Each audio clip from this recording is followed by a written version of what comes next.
Hi, everyone. I'm Sue Verica, and you're watching Heavy Metallurgy. Today, we are reviewing the new album by Nocturnus called Unicursal. And in addition to me reviewing this record, I am also going to have my husband, John Verica, who is a longtime death metal expert, and he will be sharing a little bit about his background with Nocturnus and the history of the band.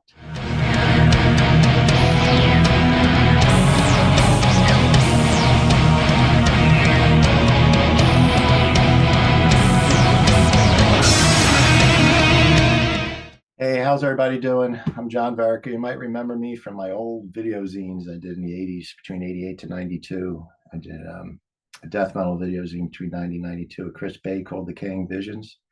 And I also did a thrash metal video zine with Nick and Skip back in 88 to 90. I did 4 issues with them, 3 on Decaying Visions.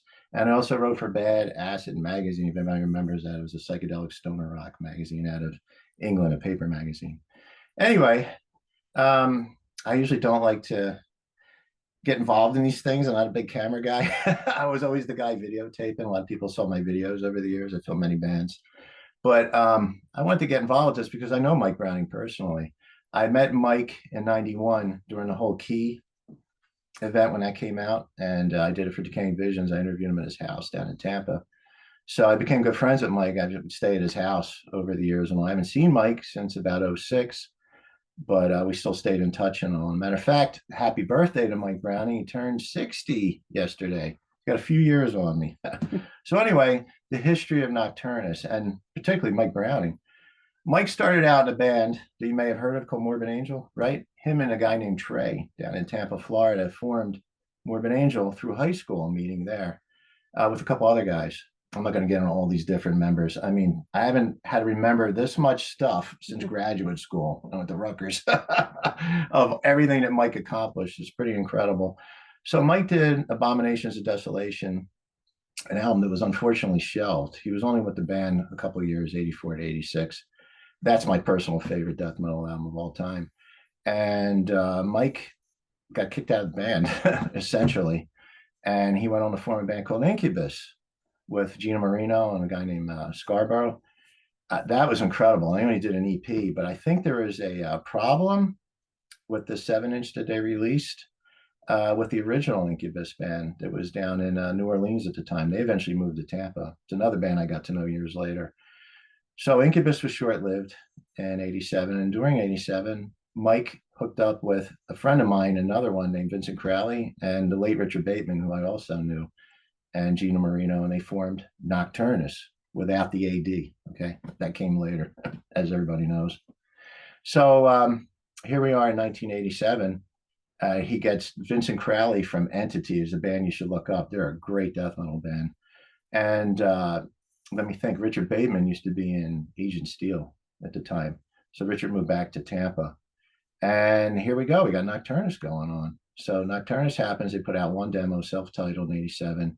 That was a short-lived lineup. Vince went on to form Ashron, which Mike later in the 90s joined briefly.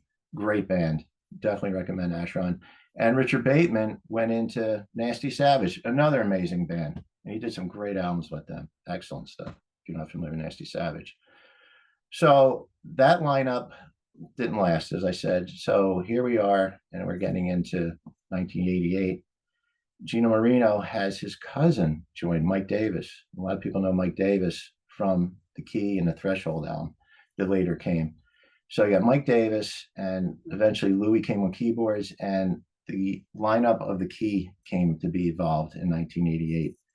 During that time, Digby Pearson, who was running the Earache Records, heard the demo, and he was really impressed with it. And he said, you know what? I'm going to sign these guys. And he did. He signed them. And it gave them a proper platform to tour.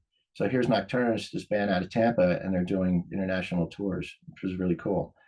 So we come around 1991 and the Key is released. Well, I'm sorry, let me backtrack. In 1988, I'm sorry, they did the Science of Horror demo, which I picked up, believe it or not, when I was down in Florida. I used to go to Florida quite a bit, to Oldsmar.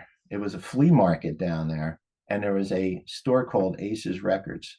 And at the time, Aces Records was only open on weekends in Oldsmore Flea Market, right? And David Vincent, who eventually became the singer and bassist in Morbid Angel, worked there.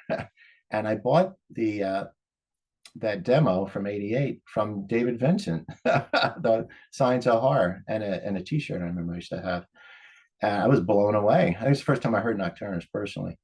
So then here we go. It's 1991, and we're into the key and phenomenal record, classic. And at the time, it's very unusual in the '80s that there was a death metal band with a keyboard-driven band. Very unusual, and a also drummer singer. You had people like King Fowley that did it, and there's a few bands that did it, but it was very unusual. So then here we go. They go on tour, and things aren't working out too well with the guys in the band. And Digby, I believe, wanted a front man rather than Mike singing behind the drums. So Mike wanted to still drum, so they got a singer, this guy on bass and guitar, and they did an album called Thresholds. Good album, but without Mike singing, it was weird. So then Mike was kicked out of that band, which to this day blows my mind. How did that happen, right? Different times. So Mike's out, and he didn't sit on his laurels too long. He joins Asheron, and here comes Vincent Crowley saying, "Come on in, join the band." Also in the '90s, Mike was very prolific. He did a bunch of bands. He was in an industrial band called Hell on Earth. He was in a few other bands. I'm forgetting who they are. And eventually he left Asheron. He did a number of albums and EPs with them. Fantastic. I got to see them down in Tampa. I filmed them. Really good stuff. And he went on to do After Death. And I believe I was at their first show in St. Petersburg, Florida. That was in 1998. And it kind of had that Nocturnus sound. And he would do Morbid Angel songs for encores and that type of thing. And that was pretty decent. They eventually did a thing called a bunch of demos, and they did a thing called Retronomicon that they released years later. I think it was around 2007, if I recall correctly, which featured all the After Death demos. And during that time, he met a woman named Lisa. It was Lisa the Wolf, she went by, and he did a band with her a bit, but they never actually released anything other than demos.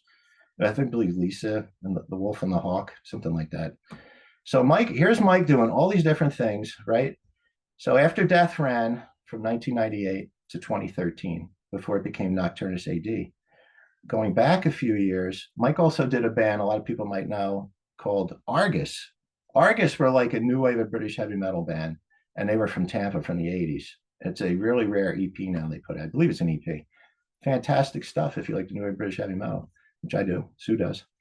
And fast forward, we're 2013, and Mike says, "Okay, let me get going with doing Nocturnus, but I have to call it Nocturnus AD because the other Nocturnus did another album under Nocturnus. Are you confused yet?" So all these legalities are happening. So that's why it's called AD at the time now, since 2013.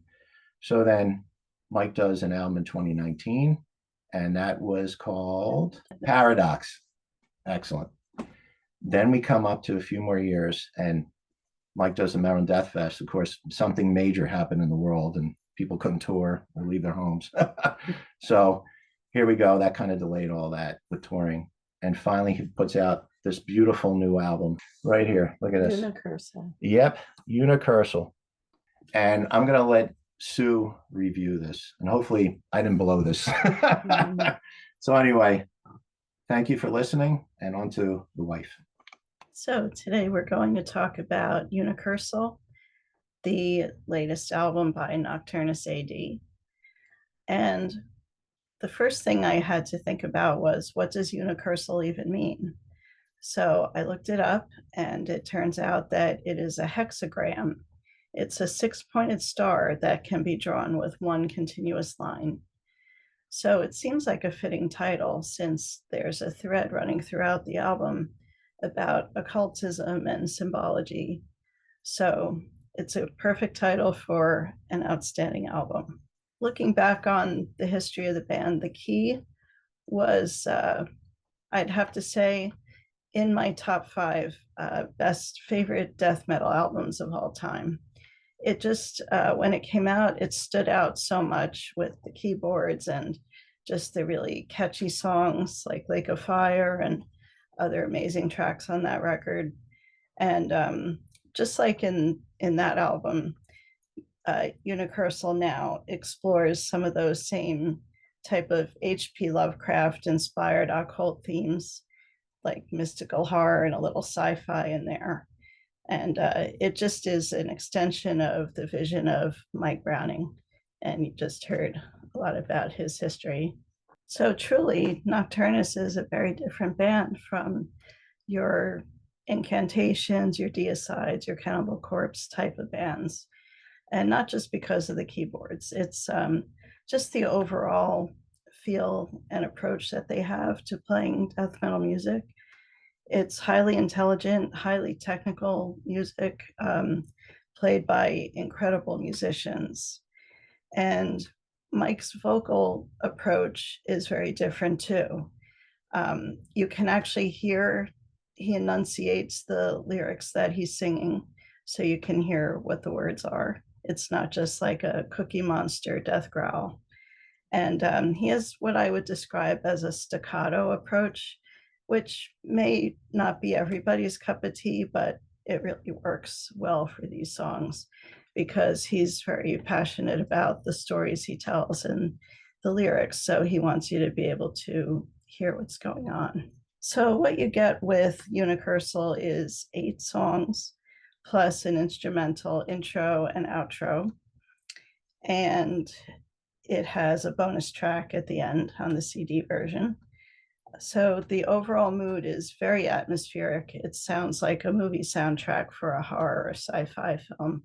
And you have some very symphonic parts and lots of eerie sound effects created by keyboards and different unusual instruments.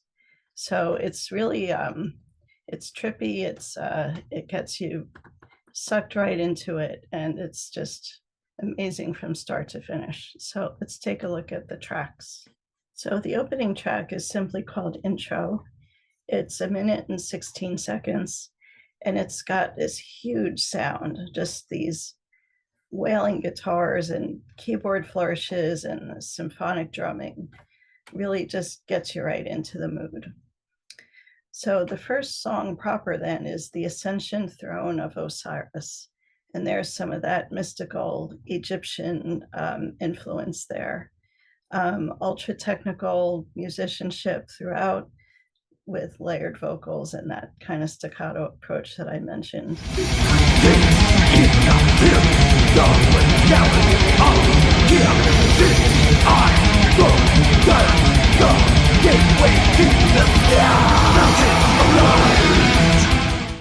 Next up is, I think I'm pronouncing this right, Cephalogod. It has a spooky intro with monster-like sounds. And then it just kicks into this awesome traditional metal type of riff. It's got keyboard fills and alternating lead breaks that are very reminiscent of Sherman and Denner from Merciful Fate. Actually, the guitarist names are Belial Koblack and Damien Heltel, and they are doing a magnificent job on this track and throughout the record.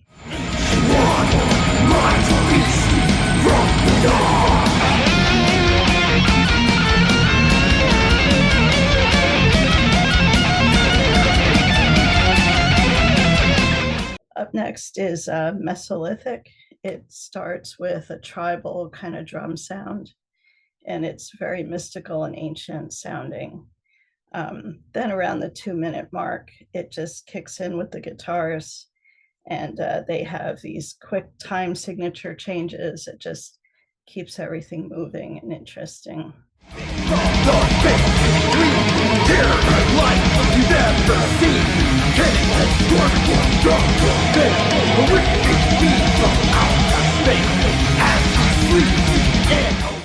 So track number 5 enters what I would consider a voivod type of influence. It's got a sci-fi kind of space rock type of feel to it. And Mike's drumming, he sounds like a drum machine, a human drum machine. He's just pounding away at 1,000,000 miles an hour, but I'm sure it's just his hands and feet doing it. So it's almost like progressive type of drumming. And it's, but again, the quick time changes and just really, really cool.